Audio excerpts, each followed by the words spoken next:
जळगाव जामोद तालुक्यामध्ये विकास कामे जोरात चालू आहेत, परंतु एकही काम मजबूत झालेले नाही. म्हणून जळगाव उन्नती भ्रष्टाचाराच्या संबंधी बातम्या प्रकाशित करीत आहे. जळगाव उन्नती साप्ताहिक न्यूज ज्या कामात भ्रष्टाचार होत आहे ती बातमी प्रकाशित करीत आहे. मागच्या वर्षी उमापूर महाराष्ट्र व MP मधील कालीमाटी येथील लोकांना रस्ता नव्हता.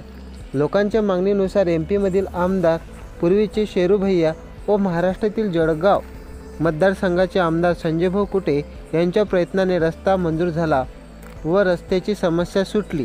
परंतु सावरिया ठेकेदार यांच्या मनमानी कारभाराने रस्त्याचे काम बोगस पद्धतीने केले गेले आहे. पुलाच्या कामात आसारी नसल्यामुळे अतिवृष्टीमध्ये पूल हा वाहून गेला. या पुलाचे काम अद्यापही बाकी आहे, त्यामुळे या कामाची कसून चौकशी व्हावी अशी नागरिकांची मागणी आहे. जळगाव उन्नतीकरता शमीम बापू देशमुख, कालीमाटी.